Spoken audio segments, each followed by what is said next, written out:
जी नमस्कार। आज आपसे हम बात करने वाले हैं मेरे पीछे के एक वीडियो पर कुछ लोगों ने प्रश्न किया है कि ये जो कोई भी संगठन, चाहे वो पारिवारिक हो, चाहे वो सांस्कृतिक हो, चाहे सामाजिक हो, चाहे राजनीतिक हो या आर्थिक हो, ये किसी भी प्रकार के संगठन के संचालन के लिए 3 आधारभूत चीज़ें ज़रूरी हैं। पहली आधारभूत चीज़ है वो क्या है, इसके बारे में लोगों ने स्पष्टीकरण जानना चाहा है। और वैचारिकी क्या होती है, संगठक क्या होता है और लोकप्रियता क्या होती है, इसके आधार पर लोगों ने उसका और स्पष्टीकरण जानना चाहा है।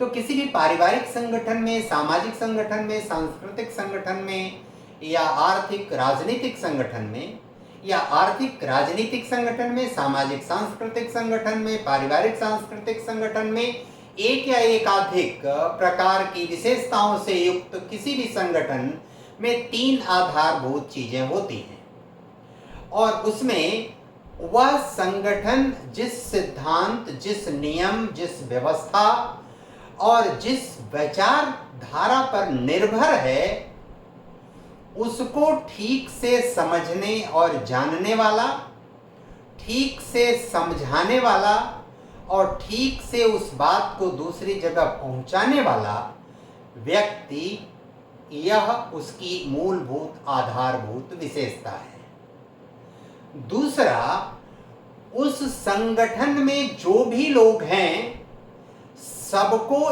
एक साथ, सबके लिए एक प्रकार का वातावरण बनाकर, सबके लिए जरूरी कार्यक्रम और उस कार्यक्रम का क्रियान्वयन स्थापित करके, सबको सहनशीलता और धैर्य पूर्वक साथ ले चल सकने की जिसमें अंदर सामर्थ्य हो, ऐसे व्यक्ति को संगठक कहते हैं। उसके अंदर क्रोध, आवेश, अहंकार जैसी चीजें कदापि नहीं होनी चाहिए। इससे 100% विमुख होना चाहिए, उससे मुक्त होना चाहिए। प्रेम, सौहार्द, सदासहता, दया, करुणा की भावना उसके लिए, उसके पास अनिवार्य रूप से होना चाहिए। एक तीसरी विशेषता है कि वह लोकप्रिय हो, जनप्रिय हो, यानी जिन लोगों का, जिनके बीच, जिन लोगों के लिए वो संगठन बना है, ऐसे लोगों के बीच लोकप्रिय हो सकने वाला व्यक्ति अगर है तो वह जनप्रिय व्यक्ति कहलाता है। ये तीनों प्रकार की विशेषताएं यदि किसी एक व्यक्ति में है, यानी वो वैचारिक समझ उसकी बहुत अच्छी है, वह कुशल संगठक है, संगठन की कुशलता है उसके अंदर, और उसके अंदर जनप्रियता की सिद्धता है, तो ये तीनों चीजें 3 व्यक्तियों में है, तो वो तीनों एक साथ मिलकर एक अच्छे संगठन को आगे बढ़ा सकते हैं, उसकी जीवंतता को बनाए रख सकते हैं, उसकी प्रखरता, तेजस्विता, लांगिविटी, उत्तरजीविता को बढ़ा सकते हैं, और वह बहुतायत समाज में उसको लेकर जा सकते हैं। इसको समझने के लिए एक बड़ा साधारण उदाहरण है, और वो अजैविक उदाहरण है। जैविक जगत की संकल्पना को अजैविक जगत की इस तंत्र के आधार पर आप ठीक समझ सकते हैं। मान लीजिए एक बहुत बड़ा मोटरयान है, मोटर कार है। उस मोटर कार का एक मैकेनिक जो उस मोटर कार के एक एक पार्ट, पुर्जा, एक एक नट बोल्ट को खोलकर अलग कर सकता है, फिर उसको एक जगह जोड़कर उस कार को पुनः खड़ा कर सकता है। खोलकर अलग करने पर उसका स्वरूप दूसरा होगा, जोड़कर एक साथ खड़ा कर देने, फिर जिन चीजों से जोड़ रहा है या जिन चीजों को खोल रहा है, उसमें कौन शुद्ध है, कौन शुद्ध नहीं है, इसका बुद्धि, विवेक और साहस और उसके अंदर दूरदृष्टि है, तो वह मैकेनिक उस वैचारिक सक्षम, वैचारिक समझ से युक्त व्यक्ति जैसा है। दूसरा, एक ऐसा व्यक्ति है जो उस मोटर कार को ठीक से चला सकता है, सड़क पर ठीक से उसको ड्राइव कर सकता है। उसको पता है किस भीड़ में किस गति से चलाना है, किस दिशा में चलाना है, कहाँ कितना स्टीयरिंग मोड़ना है, किस गति पर कितना कौन सा गियर लगना है, कब क्लच ब्रेक का एक साथ उपयोग करना है, और कब कैसा बरसात का समय है, धुंध का कुहासे का समय है, धूप का समय है, कैसे उसको हम बेहतर तरीके से चला सकते हैं और चलाकर गंतव्य तक ठीक ठीक पहुंचा सकते हैं। वह चालक उस संगठक जैसा होता है जो जैविक किसी संगठन में संगठक की भूमिका का निर्वाह करता है, जैसा अभी पहले मैंने उल्लेख किया।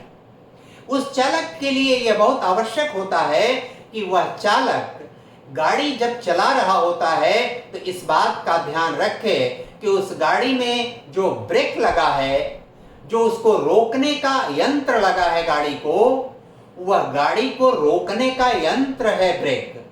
लेकिन उस व्यक्ति को, उस चालक को यह समझ होती है कि वह ब्रेक जितना ही अच्छा, जितनी ही उच्च गुणवत्ता का, जितने ही श्रेष्ठ गुण का होगा, वह उस गाड़ी को उतना ही तीव्र गति से चलाने के लिए उस चालक को प्रेरित करता है। जितना ही अच्छा, मजबूत, सशक्त, उच्च तकनीकी से युक्त ब्रेक होगा, वह उस गाड़ी को उतनी ही तीव्रता से चलाने के लिए चालक को प्रेरित करता है।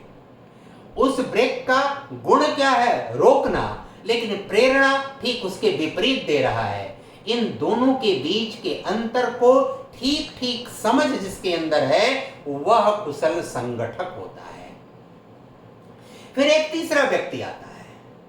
उस तीसरे व्यक्ति का कार्य है, उस गाड़ी को वह खरीद लिया और उसके खरीदने और उसके उपयोग करने मात्र से उस वाहन की लोकप्रियता बढ़ जाती है।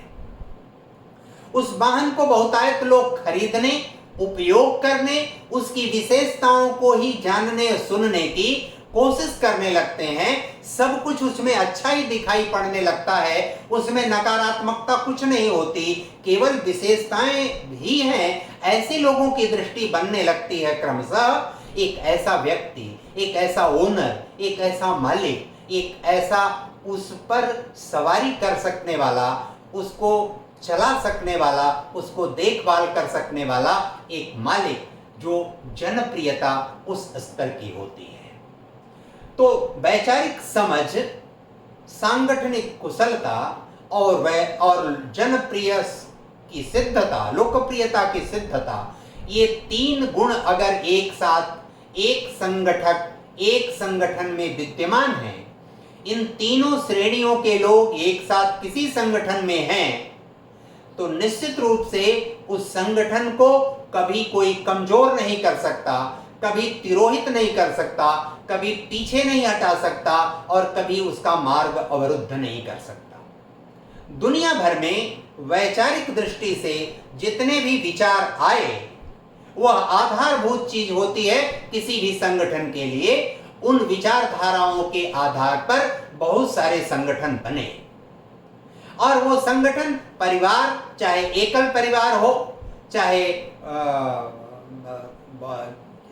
बहुसंख्यक परिवार हो, यानी ज्यादा लोगों की संख्या वाला परिवार हो, ऐसा परिवार, ऐसा समाज, ऐसा सांस्कृतिक वातावरण, ऐसा राजनीतिक परिवेश, ऐसा आर्थिक परिवेश, जो भी संगठन बना है, वह संगठन का वैचारिक आधार मजबूत है। उस वैचारिक आधार को संचालित करने वाला वैचारिकी का कुशल समझदार व्यक्ति मौजूद है।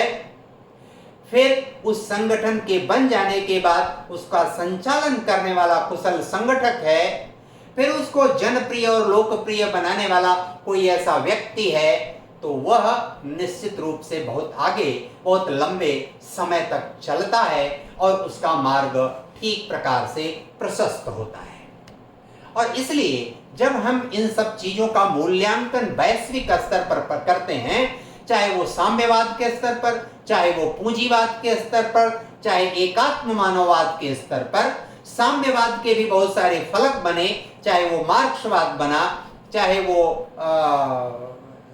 आतंकवाद बना, चाहे अन्य भी जितने उसके भेद बने, चाहे वो घृणा पर आधारित हो, चाहे वो हिंसा पर आधारित हो, चाहे भी जिस आधार पर आधारित हो, पूंजीवाद का वातावरण आया, उस वह प्रतिस्पर्धा पर आधारित हुआ, एकात्म मानववाद का वातावरण आया जो आपसी एकात्म भाव पर, एक दूसरे से जुड़ने के भाव पर स्थापित हुआ। इन तीनों का कालखंड, इनका इतिहास, इनकी पृष्ठभूमि कब, क्या, कैसी, कितनी थी, उस पर कल भी अलग से विस्तार से चर्चा करेंगे। लेकिन इन तीनों के संदर्भ में दुनिया भर में विद्यमान जो भी संगठन है, उस संगठन में विद्यमान वैचारिक दक्ष लोग हैं, सांगठनिक कुशल लोग हैं, लोकप्रिय लोगों की एक श्रेणी है, तो वह उसकी लॉन्गिविटी, उसकी उत्तरजीविता बहुत अधिक समय तक रहती है, लोगों में उसका वातावरण बहुत अच्छा रहता है। और इसलिए भारत आज जहां खड़ा है, इसकी पृष्ठभूमि जितनी है, या साम्यवाद मार्क्सवाद जहां उत्पन्न हुआ उसकी जो पृष्ठभूमि है, या पूंजीवाद जहां आया उसकी जो पृष्ठभूमि है, इन तीनों का सम्यक और समीचीन पूर्वाग्रह रहित यदि मूल्यांकन आप करेंगे तो पाएंगे कि यह बातें वास्तविक धरातल पर ठीक प्रतीत होंगी, स्थापित होंगी। यदि किसी भी कितना हो बड़े संगठन में, चाहे आज की दृष्टि में कितना हो ऊंचा संगठन हो, चाहे उसके पास कोई भी संसाधन हो, चाहे कितने भी लोग हों, लेकिन ये तीन विशेषताएं एक साथ नेतृत्व के स्तर पर या उसके निचले स्तर पर विद्यमान नहीं है, तो उसकी उत्तरजीविता नहीं रह सकती, लंबे समय तक वह नहीं चल सकता। यह विचारणीय विषय है, सभी इस पर विचार सबको करना चाहिए। धन्यवाद, नमस्कार।